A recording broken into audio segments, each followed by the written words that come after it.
अस्सलाम वालेकुम, आदाब। मैं हूं मोहसिन और आप देख रहे हैं बीबीएन न्यूज। आइए शुरुआत करते हैं आज के खबरनामे की और नजर डालते हैं हेडलाइंस पर। लोकसभा में one nation one election bill पेश, अपोजिशन ने की मुखालिफत। असदुद्दीन ओवैसी ने कहा ये बिल गैर आईनी।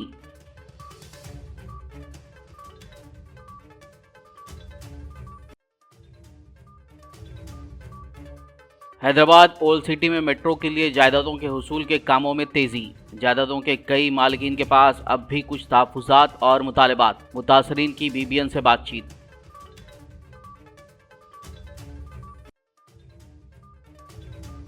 सदर जमहूरिया हिंद द्रौपदी मुर्मू की हैदराबाद आमद। हकीमपेट एयरपोर्ट पर रियासती गवर्नर, वज़ीर आला और दीगर ने किया शानदार इस्तकबाल। मौसम सरमा की तातीलात के लिए सदर तेलंगाना में करेंगी 21 दिसंबर तक क़याम।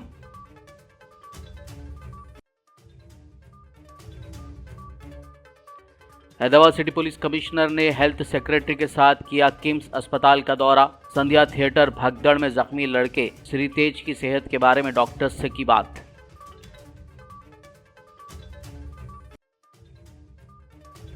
मूसा नदी की तरक्की के मामले में एमएलसी कविता ने काउंसिल में बहस के दौरान हुकूमत को बनाया निशाना। वर्ल्ड बैंक और मरकज से माली मदद से मुताल्लिक ऐवान और अवाम को गुमराह करने का लगाया इल्जाम।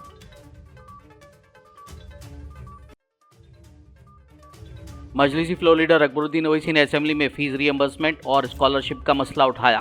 फंड्स जारी ना होने पर मजलिस पार्टी की जानिब से एहतजाज की दी धमकी। तमाम पार्टियों से ताउन की जरूरत पर दिया जोर।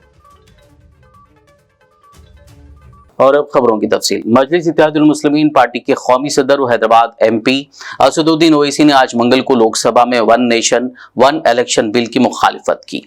One nation one election bill पर असदुद्दीन ओवैसी ने कहा कि ये बिल सिर्फ सुप्रीम लीडर की अना की वजह से पेश किया गया है और ये बिल गैर आईनी है। ओवैसी के बाद सर मुझे सिर्फ 2 मिनट दीजिए। ओवैसी के बाद Sir, this bill violates the right to democratic self-government, which is part of Article 1419. And if a legislative assembly is dissolved, sir, and midterm elections are conducted, the tenure of that assembly will not be for 5 years, sir. This in itself is a violation of parliamentary democracy, which envisages a tenured legislature. Sir, constitutional scheme makes it clear that once elections are conducted, the House should have a right to function for next 5 years. This is a violation of basic structure. That such a provision is being done for administrative convenience, not for constitutional purpose. Sir, the principle of federalism means that states are not mere appendages of the center. States are not dependent on the union for their existence. This is the violation of federalism, sir. Sir, in conclusion, Parliament is not competent to make any law that violates fundamental rights or the basis of the Constitution, sir. This bill indirectly introduced a presidential style of democracy. This bill is based on maximizing political gain and convenience. This bill will finish off regional parties. This bill is only brought in to massage the ego of the supreme leader. Thank you, sir. Oppose this bill. K. Radhakrishnan. Hyderabad metro rail की जानिब से old city metro के लिए MGBS ता Chandrayangutta 7.5 kilometre की इस root पर जायदादों के हुसूल के कामों को तेज कर दिया गया है। जुमला 1100 जायदादों की निशानदेही की गई है। इस दरमियान HMR के MD NVS रेड्डी ने वाज़ेह किया कि सड़क की तोसी और मेट्रो की तामीर के दौरान तमाम मज़ाहिब और तारीखी ढांचों को इंजीनियरिंग सोल्यूशन के जरिए महफूज किया जा रहा है। जहां जायदादों के हुसूल का सिलसिला तेजी से जारी है, वहीं मुतासरा जायदादों के कई मालिकीन के कुछ तहफ्फुज़ात और मुतालबात भी हैं। बीबीएन चैनल की ये कोशिश रहेगी कि दारुल-शिफा से चंद्रायनगुट्टा के दरमियान मुतासरा जायदादों के मालिकीन की आवाज़ को अरबाब मजाज तक पहुँचाया जाए।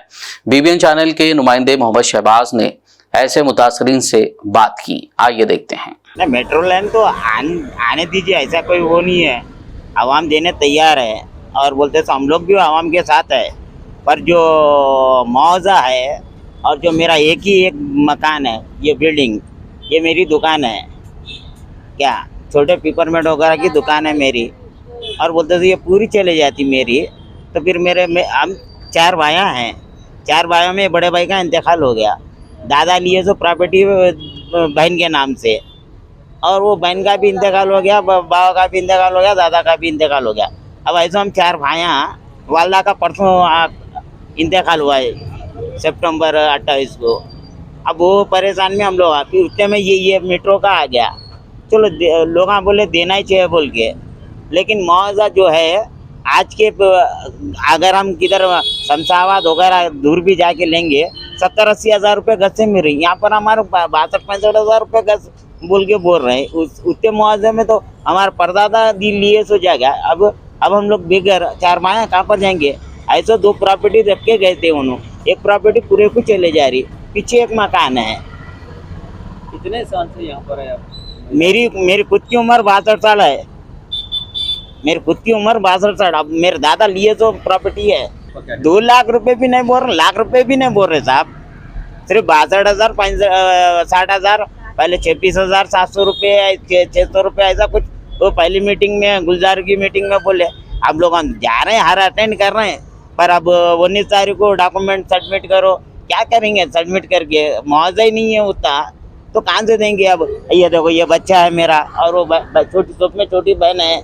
ये एक दुकान पे मैं क्या चलूंगा और 2 मड़िया किराया मेरे को 9-9 हज़ार 18 हज़ार रुपये किराया आते हैं। सदर जमहूरिया हिंद श्रीमती द्रौपदी मुर्मू आज मंगल के रोज अपनी मौसम सरमा की तातीलात के लिए हैदराबाद के हकीमपेट एयरपोर्ट पहुंची। इस मौके पर तेलंगाना के गवर्नर जिष्णुदेव वर्मा, वज़ीर आला रेवंत रेड्डी, वजीर सीतक्का और दीगर ओहदेदारान ने उनका शानदार इस्तकबाल किया। बताया गया है कि सदर के क़याम के मद्देनजर राष्ट्रपति निलयम के आसपास सिक्योरिटी के सख्त इंतजाम किए गए हैं। सदर जमहूरिया इस माह की 21 तारीख तक हैदराबाद में रहेंगी और वो मुख्तलिफ प्रोग्रामों में शिरकत करेंगी। Hyderabad city police commissioner CV आनंद ने बताया कि संध्या थिएटर भगदड़ में जख्मी श्री तेज का ब्रेन डैमेज हुआ है। उन्होंने हुकूमत की जानिब से हेल्थ सेक्रेटरी क्रिस्टीना के हमरा किम्स अस्पताल पहुंचकर श्री तेज की सेहत के बारे में डॉक्टरों से दरियाफ्त करने के बाद मीडिया से बात की। वहीं तेलंगाना की हेल्थ सेक्रेटरी क्रिस्टीना ने बताया कि श्री तेज के इलाज की निगरानी की जा रही है। उन्होंने श्री तेज की जल्द सेहतयाबी के लिए दुआ की। మీ అందరికీ తెలుసు సంధ్య థియేటర్ సంఘటన జరిగి 2 వారాలు గడుస్తుంది. సో ఈరోజు ప్రభుత్వం తరఫున నేను హెల్త్ సెక్రటరీ క్రిస్టినా గారు ఇక్కడ విచ్చేసాము. ఒక 2 వారాల నుండి కిమ్స్ ట్రీట్మెంట్లో ఉన్న 9 సంవత్సరాల బాబు శ్రీ తేజ్ ఆయన పరిస్థితి, ఆరోగ్య పరిస్థితి ఏంటి, ఇంకా ముందు వచ్చే రోజుల్లో దాని గురించి ఏమేమి చర్యలు తీసుకోవాలో గురించి డాక్టర్స్ని అడిగి తెలుసుకున్నాము. సో దాని బులెటిన్ ఎగ్జాక్ట్ కండిషన్ ఏంటో డాక్టర్స్ తర్వాత బులెటిన్ లాగా ఇస్తారు. ముఖ్యంగా ఆ రోజు జరిగిన తొక్కిసలాట్లో శ్రీ తేజ్కి బ్రెయిన్ డ్యామేజ్ జరిగింది. ఆక్సిజన్ అందక హైపోక్సియా బ్రెయిన్ డ్యామేజ్ అంటారు, అది జరిగింది. సో దాని నుండి రికవరీ కావడానికి సమయం పడుతుందని డాక్టర్స్ తెలియజేయడం జరిగింది. ఇప్పుడే ఆక్సిజన్ సపోర్ట్, వెంటిలేటర్ సపోర్ట్తో పని ట్రీట్మెంట్ ఇదంతా చేస్తూ ఉన్నారు. हाइड्रा कमिश्नर AV रंगनाथ ने आज कामुनी चेरू और मैसम्मा चेरू का दौरा किया। इस मौके पर उन्होंने ओहदेदारों को झीलों की हिफाजत और तजावुजात से निपटने के लिए हिदायत जारी की। कमिश्नर ने इस बात पर जोर देते हुए कहा कि सिर्फ जुलाई 2024 के बाद बनाए गए ढांचों को गिराया जाएगा। उन्होंने मजीद कहा कि चाहे वो कानूनी हो या गैर कानूनी, इस मुद्दत से पहले के ढांचों को कुछ नहीं किया जाएगा। उन्होंने राघवेंद्र कॉलोनी के मुकामी बाशिंदों को यकीन दिलाया कि पुरानी तामीरात के खिलाफ कोई कार्रवाई शुरू नहीं की जाएगी। इस दौरे के दौरान कमिश्नर रंगनाथ ने हुकाम को हिदायत दी कि वो हालिया तजावुजात को हटाएं और झील की बंदों की हिफाजत के लिए इक़दाम करें। उन्होंने मजीद बताया कि HMDA झील के इर्द गिर्द वॉकिंग ट्रैक तैयार कर रहा है। ఈరోజు ఇక్కడ కాముని చెరువు మూసాపేట ఏరియాలో ఇక్కడికి హైడ్రా బృందమును అట్లానే HMD అధికారులు ఇంకా ఇతర అధికారులు అందరూ కూడా ఇక్కడ స్థానిక రిక్వెస్ట్ల మీద ఈ చెరువు ఎంక్రోచ్ అవుతుందనేటటువంటి ఒక కంప్లైంట్ మీద మేము ఇక్కడికి రావడం జరిగింది. సో ఇక్కడంతా కూడా చూసాము. HMD ఈ కాముని చెరువును కూడా డెవలప్ చేస్తున్నారు. ఇక్కడ ఏదైతే గనక ఎంక్రోచ్మెంట్స్ అంటే కొంత ఈ డెబ్రీ ఏదైతే కన్స్ట్రక్షన్ మెటీరియల్ తీసుకొచ్చి డంప్ చేస్తున్నట్టు ఇది క్లియర్ గా ఎంక్రోచ్ అవుతూ దీని ఒక గుడి అనేటటువంటి ఒక కవర్ తీసుకొని అక్కడ కూడా అలా కూడా చేస్తున్నట్టు కూడా ఇక్కడ కంప్లైంట్స్ వచ్చినాయి. సో ఇక్కడ స్థానికులు కూడా చెప్పాం, గతంలో అంటే ఇంతకుముందు ఆల్రెడీ కట్టినటువంటి ఇల్లులు ఏవైనా ఉన్నా వాటిల్ని ఎటువంటి పరిస్థితుల్లో హైడ్రా టచ్ చేయదు. కానీ ఇక మీద అంటే హైడ్రా ఫామ్ అయింది జూలైలో, ఆ తర్వాత గనక ఏమైనా స్ట్రక్చర్స్ వస్తుంటే గనక వాటిల్ని ఖచ్చితంగా డిమాలిష్ చేయడం జరుగుతుంది. చెరువు ఎఫ్టీఎల్లోకి వచ్చి కడుతున్నటువంటివి కానీ ఇప్పుడు ఏదైతే గనక ఆల్రెడీ పర్మిషన్ లేకుండా ఉన్న వాటిని గతంలో పర్మిషన్ తీసుకొని ఏమన్నా పాత డేట్స్ తోటి కడుతుంటే గనక ఓకే, దట్ ఈస్ యాక్సెప్టెడ్. కానీ బట్ ఇప్పుడు పర్మిషన్ లేకుండా వచ్చేటువంటి ఇక్కడ పర్మిషన్స్ కూడా ఇక మీద అంటే హైడ్రా ఫార్మేషన్ తర్వాత వచ్చే పర్మిషన్స్ కూడా అది వస్తే కూడా దాని మీద కూడా మేము చెక్ చేస్తాం. అటువంటి పర్మిషన్స్ కూడా న్యాచురల్ గా ప్రభుత్వం కూడా స్పష్టం చేసింది, పాత పర్మిషన్స్ ఉన్న వాటిని ఆనర్ చేస్తాం కానీ కొత్తగా పర్మిషన్స్ ఎక్కడ కూడా అది యాక్సెప్ట్ చేయమని చెప్పేసి. సో ప్రభుత్వ పాలసీకి అనుగుణంగా ఈ చెరువులను కాపాడే దీంట్లో మేము డెఫినెట్ గా ఎఫ్టీఎల్ అట్లానే ఎంక్రోచ్మెంట్స్ కాపాడే దిశగా. तेलंगाना कानून साज काउंसिल में बीआरएस एमएलसी कविता ने मूसा नदी के मामले में हुकूमत को शदीद तनकीद का निशाना बनाया। उन्होंने हुकूमत के दावों और इक़दामात पर कई एक सवाल उठाए।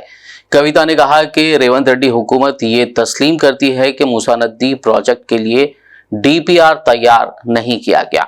कविता ने कहा कि जब डीपीआर ही तैयार नहीं हुआ तो किस बुनियाद पर वर्ल्ड बैंक से इस प्रोजेक्ट के लिए 4100 करोड़ रुपए की इमदाद तलब की गई। उन्होंने हुकूमत से इस्तफसार किया कि वो बताएं कि वर्ल्ड बैंक से किस तारीख को मदद तलब करने तजावीज़ रवाना की गई। कविता ने सवाल किया कि वज़ीर आला रेवंत रेड्डी ने किस बुनियाद पर मरकजी वजीर किशन रेड्डी से मूसा नदी प्रोजेक्ट के लिए माली इमदाद की मंजूरी का मुतालबा किया। अगर हुकूमत वर्ल्ड बैंक और मरकज से मदद तलब कर रही है तो फिर हैवान और अवाम को क्यों गुमराह किया जा रहा है। మూసీ నదికి సంబంధించి ప్రభుత్వం ఇచ్చినటువంటి ఆన్సర్లో నేను పాయింట్అవుట్ చేస్తా ఉన్నాను సార్. ఫస్ట్ పాయింట్లో చాలా క్లారిటీగా the estimated cost to be incurred for the project will be ascertained upon the finalisation of the detailed project report అని చెప్పారు సార్ వారు. అయితే దీనికి ఆపోజిట్గా నిర్దిష్టమైనటువంటి సమాచారం మా దగ్గర ఉంది సార్. వరల్డ్ బ్యాంక్లో ఈ ప్రభుత్వం 4,100 కోట్లు మాకు కావాలి మూసీ సుందరీకరణ ప్రాజెక్ట్ కోసం అని చెప్పి వరల్డ్ బ్యాంక్కి సబ్మిట్ చేసింది సార్. ఈ గవర్నమెంట్ సబ్మిట్ చేసిన మాట వాస్తవమా కాదా, చేసుంటే అది ఏ తేదీన చేశారో ఇంపార్టెంట్ సార్. ఎందుకంటే ఇవాళ 16వ తారీఖు, ఇవాళ 17 డిసెంబర్ సార్. 17 డిసెంబర్లో హౌస్లో మనకిచ్చిన సమాధానం డిపిఆర్ ప్రిపేర్ కాలేదని సార్. మరి వీళ్ళు వరల్డ్ బ్యాంక్లో డిపిఆర్ ప్రిపేర్ కాకుండా 4,100 కోట్ల లోన్ కావాలని ఎప్పుడు అడిగారు? ఆ డేట్స్ ఏంటి దయచేసి ప్రభుత్వం క్రిస్టల్ క్లియర్గా ప్రజలకు చెప్పాల్సినటువంటి అవసరం ఉంది సార్. అట్లానే ఎంఆర్డీసీఎల్ అనేటటువంటి కన్సార్టియంని ఆన్బోర్డ్ చేసుకున్నాము, ఇంకా కూడా మేము డిపిఆర్ ప్రిపరేషన్ చేస్తూ ఉన్నామని చెప్తా ఉన్నారు సార్. నిన్నగాక మొన్న మనం గౌరవ ముఖ్యమంత్రి గారిని చూసినాం సార్. వారు ఢిల్లీకి వెళ్ళి అక్కడ కేంద్ర మంత్రి కిషన్ రెడ్డి గారిని కలిసి 14,000 కోట్ల రూపాయలు మాకు మూసీ అభివృద్ధికి కావాలని చెప్పి అడగడం జరిగింది సార్. మరి అది ఏ ప్రాతిపదికన అడిగినారు? మీకు డిపిఆర్ లేకపోతే మూసీ దగ్గర మీరు 14,000 కోట్లు ఏం ప్రాజెక్టుల కోసం అడిగినరు, ఎందుకోసం అడిగినరు? మరి ఒకవేళ అవి రెండు వాస్తవం అయితే సీఎం గారు 14,000 కోట్లు అడగడం, అట్లానే వరల్డ్ బ్యాంకుకి మీరు అడగడం వాస్తవం అయితే మరి ఇక్కడ మమ్మల్ని తప్పుదోవ పట్టిస్తున్నారా? సభ సాక్షిగా మీరు తప్పుడు సమాచారం ప్రజలకు సభ్యులకు ఇస్తున్నారా? ఇట్లా ఇచ్చినట్టయితే అధ్యక్ష మేము మా పార్టీలో కూడా డిస్కషన్ చేసుకుంటాం అధ్యక్ష. ప్రివిలేజ్ మోషన్ కూడా అవసరమైతే ఆలోచన చేసి మూవ్ చేస్తాం అధ్యక్ష. ఎందుకంటే సభను తప్పుదారి పట్టించడం నిజంగా దారుణం అధ్యక్ష. ఇంకా వీరు ఇచ్చినటువంటి ఆన్సర్స్లో మీరు చూస్తే గమనిస్తే అధ్యక్ష, ఓన్లీ 309 కుటుంబాలు వాళ్ళు రివర్ బెడ్ ఏరియాలో ఉన్నారు కాబట్టి వాళ్ళంతటా వాళ్ళు ఖాళీ చేసి వెళ్ళిపోయారని చెప్పారు అధ్యక్ష. అది డెఫినెట్గా वीडियो हृदय विदारकమైనటువంటి వీడియోలు చూసిన వాళ్ళు అవాస్తవం అని. मजलिसी फ्लोर लीडर अकबरुद्दीन ओवैसी ने आज मंगल को तेलंगाना कानून साज असेंबली में प्री मैट्रिक और पोस्ट मैट्रिक तलबा को 4 साल से फीस रियम्बर्समेंट और स्कॉलरशिप की अदम अदायगी का अहम मसला उठाया। अकबरुद्दीन ओवैसी ने कहा कि फी रियम्बर्समेंट और स्कॉलरशिप की अदायगी में ताखीर की वजह से जहां तलबा और तालिबात को मुश्किलात का सामना है, वहीं तालीमी इदारों को भी माली दबाव का सामना करना पड़ रहा है। अकबरुद्दीन ओवैसी ने फी रियम्बर्समेंट और स्कॉलरशिप के फंड्स जारी करने का मुतालबा करते हुए कहा कि फी रियम्बर्समेंट अदा करना हुकूमत की जिम्मेदारी है। फंड्स जारी न होने पर मजलिस पार्टी एहतजाज करेगी। उन्होंने तमाम पार्टियों से ताउन की जरूरत पर जोर दिया। साहब, मैं आपके जरिए हुकूमत को मुतवज्जे करवाना चाहता हूँ एक बहुत अहम मसले पर, जो माइनॉरिटी स्टूडेंट्स का है, एससी स्टूडेंट्स का है, एसटी का है और बीसी स्टूडेंट्स का भी है। और ये मसला है फीस रियम्बर्समेंट का sir. MTF, RTF, pre matric and post matric scholarship 4 साल से बच्चों की फीस आई नहीं है सर, और उसकी वजह से न सिर्फ स्टूडेंट्स परेशान है बल्कि कॉलेज के मैनेजमेंट्स भी परेशान है कि अगर आप देखेंगे सर, हर साल करीब 7 lakh, every year almost 7 lakh students get enrolled for the fees reimbursement under MTF and RTF, pre-matric and post-matric, sir. For the last 4 years, the scholarship has not been released, due to which the students are facing hardship, their certificates are not being getting released, and the government have instructed to release the certificate. Sir, certificates अगर release कर देते हैं, तो सवाल ये है sir, कि managements कैसा चलाएंगे? A college functions and runs through the fees which is being collected from the students. If the fees is not received on the time, sir, it is not only lakhs of students, sir. I would say, sir, I might be wrong, but please correct me if I am wrong. 20 lakh students are suffering, sir, as of now. 20 lakh students suffer कर रहे हैं, SC, ST, BCs, minorities. और न सिर्फ 20 lakh student सफर कर रहे हैं sir, almost 4 lakh teaching staff is not getting their salaries on time, or from months they are not being getting the salaries paid. So it is such an important issue, sir. Sir, the government should not forget that, if today we are here in the state of Telangana, it were the sacrifices of the students, the agitation of the students, that we got Telangana, sir. And now Telangana assembly में हल्के कारवान के मजलिसी MLA Kausar Mohiuddin ने हुकूमत से जल्द अज जल्द white ration card जारी करने का मुतालबा किया, ताकि अवाम इसके जरिए हुकूमत की फलाही स्कीमात से फायदा उठा सके।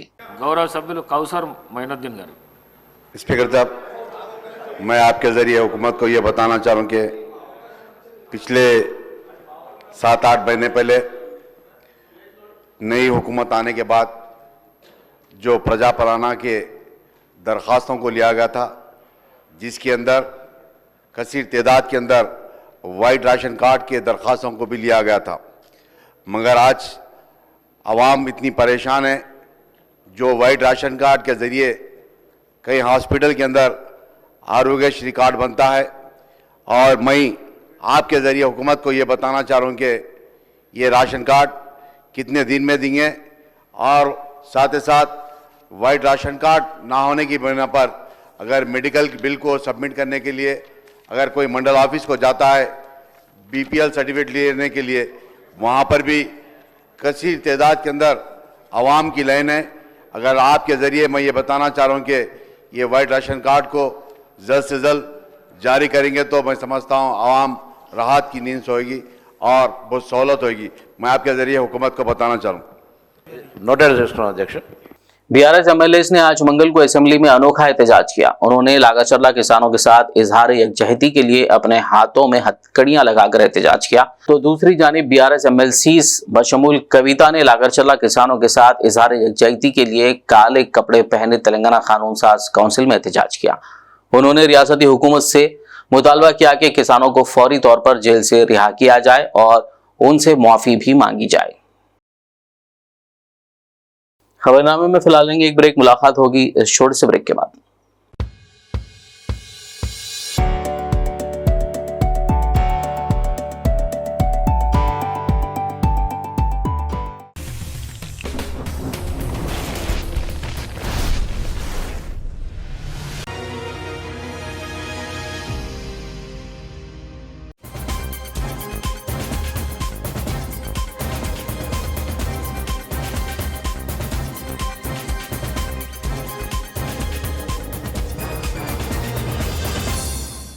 ब्रेक के बाद खबरनामे में आपका दोबारा खैर मकदम है। आइए बढ़ते हैं मजीद खबरों की जानिब। तेलंगाना कानून साज असेंबली के इजलास में आज मंगल को अपोजिशन का एहतजाज देखा गया। अपोजिशन पार्टियों ने विकाराबाद जिले के लागाचर्ला वाक़े पर असेंबली में बहस कराने पर इसरार किया। बीआरएस और बीजेपी ने इल्तवा की करारदादों का मुतालबा किया। बीआरएस और बीजेपी अरकान के एहतजाज के दरमियान कानून साज असेंबली में 3 अहम बिलों को मंजूर कर लिया। Young India physical education sports university bill, universities act तरमीमी बिल और तेलंगाना जीएसटी तरमीमी बिल को मंजूरी दी गई। काबिल जिक्र है कि ऐवान ने इन तीनों बिलों को बगैर किसी बहस के मंजूर कर लिया। Taken into the consideration. Those who are for the motion, please say aye. Those who are against, please say no. Ayes have it, ayes have it. The motion is carried and the bill is consideration. I shall now put up the clauses to vote. There are no amendments to clauses 2 to 10 and they are before the House. The question is that how those who are for the clause 2 to 10, please say aye. Those who are against, please say no. Ayes have it, ayes have it. Clauses 2 to 10 do the stand part of the bill. There is one non-official amendment to clause 11. The question is that the amendment given notice of by Dr. Palwai Harish Babu substitute the following as subclass 1 of the class 11. The Honorable Governor of the Telangana shall be Chancellor of the University is before the House. The question is that those who are for the amendment, please say ayes. Those who are against, please say no. Noes have it, noes have it. The amendment is lost. The question is those who are for the class 11, please say ayes. Those who are against, please say no. Ayes have it, ayes have it. Class 11 do stand part of the bill. There are no amendment to clauses 12 to 59. Class 1 enacting formula and long title, they are before the House. The question is that those who are for clauses 2 to 12 to 59, class 1 enacting formula and long title, please say ayes. Those who are against, please say no. Ayes have it, ayes have it. Class 12 to 59, class 1 enacting formula, long title, do stand part of the bill. I shall now request the Minister for Endowment to move the motion for passing the bill. Honorable Speaker, sir, I beg. हल्के मलकाजीरी के MLA Murray Rajshekhar Reddy ने आज assembly में बात करते हुए सवाल किया कि हल्के की तरक्की के लिए मलकाजीरी स्पेशल डेवलपमेंट फंड किस बुनियाद पर अलॉट किया जा रहा है. ఇన్ఛార్జ్ మినిస్టర్ని పెట్టినరు, దానికి ఏమైనా చట్టబద్ధత ఉందా?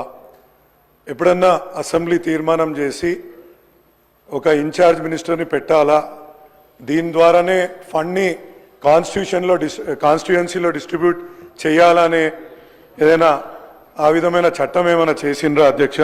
ఎందుకు చెప్తున్నా అంటే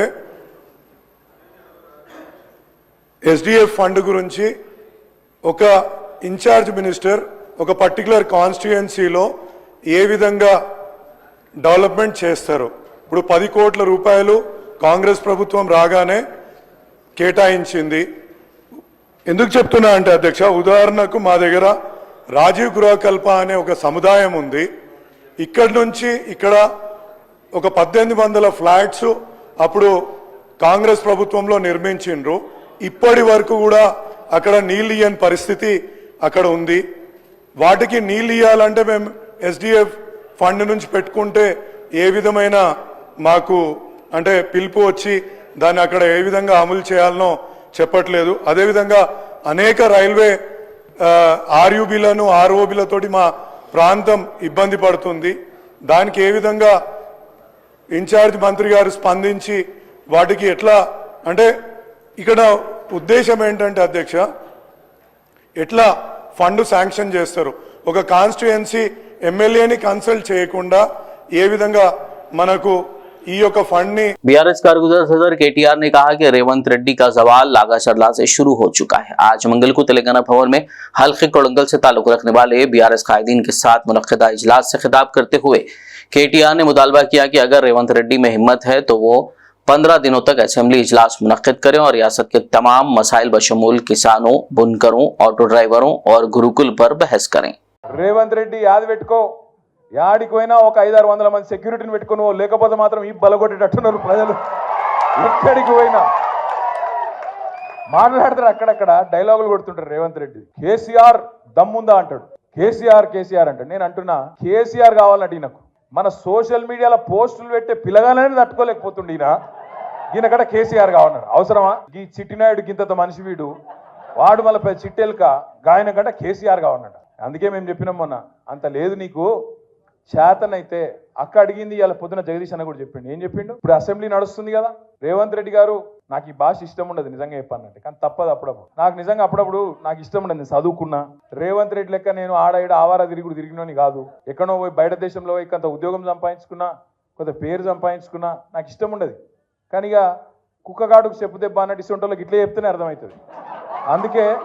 అందుకే చెప్తున్నా, రేవంత్ రెడ్డికి అడుగుతా ఉన్నా నేను, నువ్వు నిజంగానే మగాడివి అయితే అసెంబ్లీ నడుస్తుంది కదా, 15-20 రోజులు పెట్టు. మొదలు 10-15 రోజులు మొత్తం రాష్ట్రంలో ఉన్న ప్రజల సమస్యలు మాట్లాడదాం. లగచర్ల మాట్లాడదాం, గురుకుల పాఠశాలలు మాట్లాడదాం, అక్కడ ఉన్న సమస్యలు మాట్లాడదాం, రాష్ట్రంలో నువ్వు చెప్పిన 6 గ్యారంటీలు మాట్లాడదాం, ఆటో డ్రైవర్లు ఎందుకు చచ్చిపోతున్నారో మాట్లాడదాం, చేనేత కార్మికులు ఎందుకు చచ్చిపోతున్నారో మాట్లాడదాం, బోనస్ ఎందుకు ఇస్తలేవో మాట్లాడదాం, మిగతా అన్ని విషయాలు మాట్లాడదాం. నీకు ఇష్టం ఉన్నంత కాలం. రాష్ట్రం అప్పుల పాలైందని తప్పుడు ప్రచారం చేస్తున్నావు కదా, అది కూడా మాట్లాడదాం. నువ్వు నిజంగానే మొగాడు అయితే 10 రోజులు ఇదంతా ఒడిచిపోయినాక మిగిలిన 4-5 రోజులు ఉన్నాయి కదా, ఆ స్కామ్ అంటున్నావు కదా, మొగోనివైతే అసెంబ్లీలో చర్చ పెట్టు, అక్కడనే సమాధానం చెప్తా నీకు, అసెంబ్లీలోనే చెప్తా ఉన్నా. तेलंगाना स्टेट वक्फ बोर्ड चेयरमैन सैयद गुलाम अफजल ब्याबानी की सदारत में आज मंगल को हज हाउस नामपल्ली में जिला हज सोसाइटी के अहदेदारान और अरकान का इजलास मुनक्किद हुआ। इस इजलास में हज 2025 के मुंतखब आजमीन के लिए तरबियती क्लासेस और दीगर इंतजामात के मुतालिक तबादला ख्याल किया गया। गौरतलब है कि हज 2025 के आजमीन के लिए हज अखराजात जमा कराने की तारीख में 30 दिसंबर तक तौसी कर दी गई है। इस सिलसिले में हज कमेटी ऑफ इंडिया ने प्रेस रिलीज जारी की है। अल्हम्दुलिल्लाह हज 2025 की तैयारियों का आगाज़ हो चुका है। आज डिस्ट्रिक्ट हज सोसाइटीज़ जो सारे अज़ला में काम करती हैं, उनके सदूर यानी उनके सदर और सेक्रेटरीज़ को बुलाया गया था ताकि 2025 के जाने वाले आज़मीन की सही खिदमत हो सके। 2024 में वहाँ पर जाने के बाद जो दुश्वारियाँ आई, जैसा कि वहाँ का मौसम 45 से लेकर 52 तक गर्मी ज़्यादा रहना, वहाँ का बिल्डिंगों का कुछ गलत सिलेक्शन होना, ऐसी कुछ चीज़ें थी जो दुश्वारियाँ देखने को मिली। तो आज उन तमाम बातों पे डिस्कशन हुआ और सेंट्रल गवर्नमेंट से जो स्टेट हज कमेटी नुमाइंदगी की, उसके ताल्लुक़ से भी उनको आगाह किया गया। जैसा कि वहाँ पर पैदल चलने का मसला है, सेहत का मसला है और वहाँ पर रहने का मसला है, और स्टेट हज कमेटी के हाथ में क्या है, सेंट्रल हज कमेटी के हाथ में क्या है और सऊदी गवर्नमेंट के हाथ में क्या है। यानी ये तीनों का, एक आदमी जब हज करता है तो ये तीनों मिलकर स्टेट हज कमेटी इसको पूरे फॉर्मेलिटीज़ कंप्लीट कर एयरपोर्ट तक पहुँचाती है। वहाँ से सेंट्रल हज कमेटी देखती है, फिर उतरने के बाद मौलिम और सऊदी गवर्नमेंट की जिम्मेदारी होती है। उन तमाम चीज़ों से आज़मीन हज को आगाह कराना, ख़ास तौर पर पैदल चलने का मसला है। 500-600 किलोमीटर पैदल चलते हैं, अभी 6 महीने बाकी है। सेहत का भी ख्याल रख सकते हैं, पैदल चल के भी जो है ट्रेनिंग ले सकते हैं। धनवंतरी फाउंडेशन इंटरनेशनल के जरिए करोड़ों रुपए की धोखाधड़ी का मामला मंजर-ए-आम पर आया है। ब्राह्मणों को धोखा देने वाले इस तंजीम के MD कमलाकर शर्मा के खिलाफ मुतासरीन की बड़ी तादाद ने आज हैदराबाद CCS के सामने एहतजाज किया और फौरी कार्रवाई का मुतालबा किया।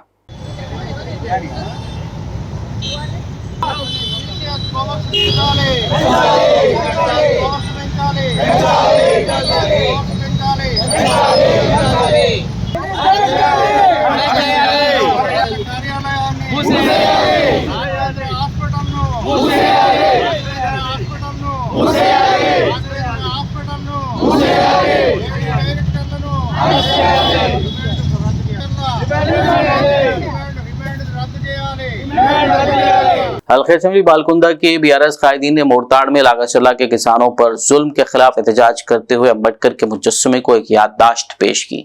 इस मौके पर BRS पार्टी कायदीन और कारकुनान ने खिताब करते हुए लागचर्ला के किसानों के साथ इंसाफ का मुतालबा किया।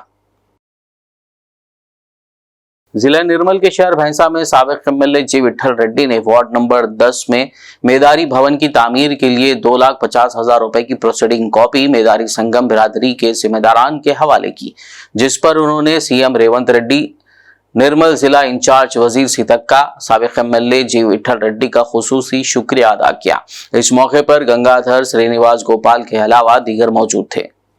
MLA గారైన जी विठल रेड्डी గారు, శ్రీ మహేంద్ర మేదిని సంఘం పైసా కమ్యూనిటీ హాల్ నిర్మాణం కోసము 2,50,000 రూపాయల శాంక్షన్ లెటర్ని ఇవ్వడం జరిగింది. కావున వారికి అదేవిధంగా మా తోట రాము గారికి ప్రత్యేక ధన్యవాదాలు తెలుపుకోవడం జరిగింది. అదేవిధంగా రేవంత్ రెడ్డి గారికి, మా ముఖ్యమంత్రి రేవంత్ రెడ్డి గారికి, సీతక్క గారికి, కృష్ణ గారికి, అదేవిధంగా ఉన్న మా అభివృద్ధిలో పాటుపడుతున్న ప్రతి సభ్యునికి మేము ధన్యవాదాలు తెలుపుకుంటాం. మేము ఎప్పుడు కూడా వారి ఎంబట్టే ఉండి వారి మా కష్ట సుఖాలను ఏ విధంగా అయితే వాళ్ళు నెరవేరుస్తున్నారో మేము కూడా వారి యొక్క అభివృద్ధి కోసం మేము కూడా మా ఎంతో కృషి చేస్తామని మహేంద్ర మేదిని సంఘం బైసా తరఫున మేము కూడా వాగ్దానం చేస్తున్నాము. జై మహేంద్ర, జై జై మహేంద్ర. ఈరోజు మన ముదోల్ మాజీ ఎమ్మెల్యే కాంగ్రెస్ పార్టీ ముదోల్ తాలూకా ఇన్ఛార్జ్ జి విఠరెడ్డి గారి ఆధ్వర్యంలో ఈరోజు మన మాజీ ఎమ్మెల్యే గారు 2,50,000 రూపాయలు మట్టిగేలి గణేష్ నగర్ మేదర్ సంఘానికి సంక్షేమ ఇవ్వడం జరిగినది. అదేవిధంగా ఈరోజు డెవలప్మెంట్ విషయంలో బైసాలో ప్రతి సంఘానికి కూడా మరియు ప్రతి కమిటీలు కూడా ఎమ్మెల్యే విఠరెడ్డి గారు తేవడం జరుగుతున్నది. అదేవిధంగా మా మంత్రివర్యులు ఇన్ఛార్జ్ మంత్రివర్యులు సీతక్క గారికి మరియు సీఎం రేవంత్ రెడ్డి గారికి ప్రత్యేక ధన్యవాదాలు తెలియజేస్తున్నాము. అదేవిధంగా అతను ఎమ్మెల్యే ఉన్నా లేకపోయినా ప్రజల కోసమే పనిచేసే వ్యక్తి. ఎల్లప్పుడూ ఆయన ఇన్ని నిధులు వేస్తున్నాడంటే ఏ రోజు కూడా ఆయన డెవలప్ గురించి ఆలోచించారు కాబట్టి ఎవరి విమర్శ గురించి ఆలోచించలేదు. ఖచ్చితంగా ఆయన డెవలప్మెంట్ గురించి ఇంకా 5 సంవత్సరాలు కూడా ప్రజల్లో ఉంటూ ప్రజల కోసమే సేవ చేస్తున్నాడు కాబట్టి ప్రత్యేకంగా మా ఎమ్మెల్యే విఠరెడ్డి గారికి, మాజీ ఎమ్మెల్యే విఠరెడ్డి గారికి ప్రత్యేక ధన్యవాదాలు తెలియజేస్తున్నాను.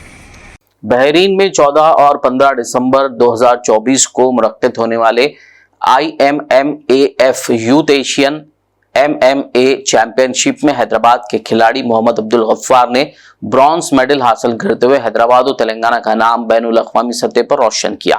बहरीन से हैदराबाद वापसी पर विक्ट्री रैली के जरिए उनका शानदार इस्तकबाल किया गया। बाद मीडिया कॉन्फ्रेंस में अब्दुल गफ्फार ने अपनी शानदार कामयाबी और तजुर्बात बयान किए। Mohammed Abdul Ghaffar from Hyderabad. Especially I thanks to my parents first because they are supporting me a lot. And second thing, I thanks to my coach. He is supporting me a lot. I came here, I registered here in this club since 6 months. So he supported me to international championship. Alhamdulillah, I won this bronze medal in international. I fought 4 matches, 2 with Bahrain and 2 with Kazakhstan. Alhamdulillah, I won 2 matches with Bahrain, and that was world champion. So I defeated them. I'm proud of myself, and I'm proud of to be Indian. Especially thanks to MMA India and Mr. Sharif sir. He is the president of MMA Mixed Martial Arts India Federation, and especially thanks to Mr. Sheikh Khalid sir. He is the Indian team coach.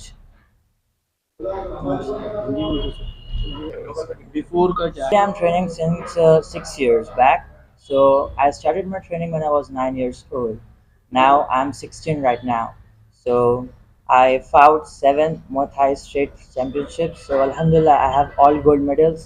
And I'm a professional Muay Thai fighter, and I played 2 times national in Mumbai, and I have 1 gold and 1 bronze in nationals. This time I participated in Asian Championship that happened in Bahrain at Khalifa Arena. So Alhamdulillah, I won this bronze medal after a lot of experience. I did not win the gold, but inshallah I will win gold next time. Inshallah.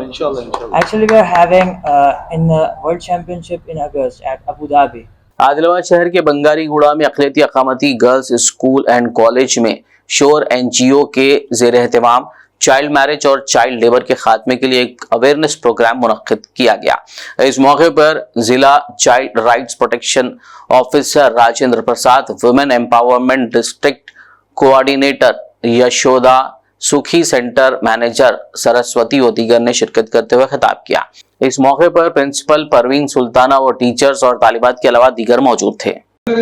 वो family के हाथ में रहता, वो सास रहती है, वो माँ रहती है, उसके क्या रहता वो सब आपको मालूम है, पेपर में सब देखते ना ऐसा।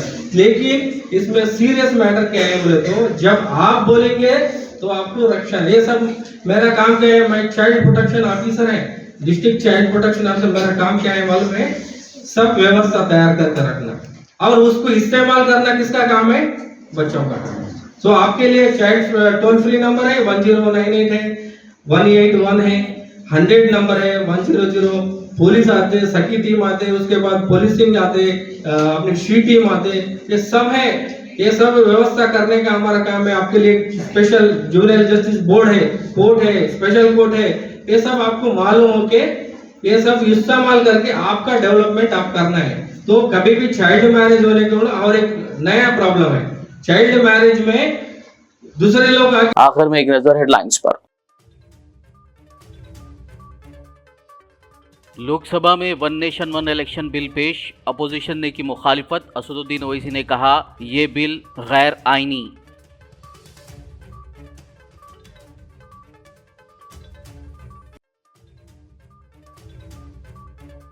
हैदराबाद ओल्ड सिटी में मेट्रो के लिए जायदादों के हुसूल के कामों में तेजी। जायदादों के कई मालिकीन के पास अब भी कुछ तहफ्फुज़ात और मुतालबात। मुतासरीन की BBN से बातचीत।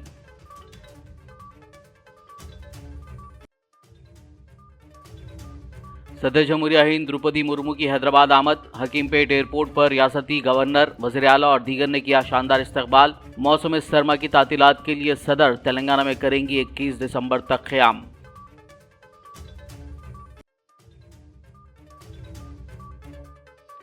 हैदराबाद सिटी पुलिस कमिश्नर ने हेल्थ सेक्रेटरी के साथ किया किम्स अस्पताल का दौरा।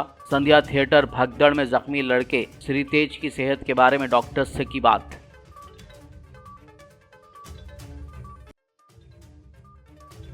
मूसा नदी की तरक्की के मामले में MLC कविता ने काउंसिल में बहस के दौरान हुकूमत को बनाया निशाना। वर्ल्ड बैंक और मरकज से माली मदद से मुताल्लिक ऐवान और अवाम को गुमराह करने का लगाया इल्जाम।